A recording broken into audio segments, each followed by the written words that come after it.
நம்மை பாதுகாக்கும் இறைவன் குறித்த கீதங்கள். சங்கீதம் 90. உன்னதரின் அடைக்கலத்தில் இருப்பவனே, எல்லாம் வல்லவரின் நிழலில் வாழ்பவனே, நீ ஆண்டவரை நோக்கி, நீரே என் புகலிடம், நீரே என் அரண், என் நிறைவா, நான் உம்மை நம்பியுள்ளேன் என்று சொல். ஏனெனில் வேடர்களின் கண்ணிகளினின்றும் கொடிய கொள்ளை நோயினின்றும் உன்னை அவரே விடுவிப்பார். தம் சிறகுகளால் உன்னை காப்பார். அவருடைய இறக்கைகளுக்கடியில் அடைக்கலம் புகுவாய்.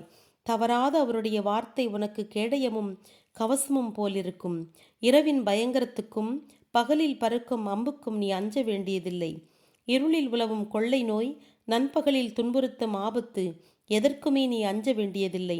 உன் அருகில் 1000 விழட்டும், உன் வலப்பக்கத்தில் 10,000 விழட்டும், உன்னை எதுவும் அணுகாது. எனினும் உன் கண்ணாலேயே நீ காண்பாய். பாவிகளுக்கு கிடைக்கும் தண்டனையை நீயே பார்ப்பாய். உனக்கோ ஆண்டவரே உன் புகலிடம், உன்னதமானவரையே நீ உனக்கு பாதுகாப்பு அரணாக கொண்டாய். தீமை உன்னை அணுகாது, துன்பம் உன் உறைவிடத்தை நெருங்காது. ஏனெனில் நீ செல்லும் இடங்களிலெல்லாம் உன்னை காக்கும்படி தம் தூதருக்கு உன்னை குறித்து கட்டளையிட்டார். உன் கால் கல்லில் மோதாதபடி அவர்கள் உன்னை கைகளில் தாங்கிக் கொள்வார்கள்.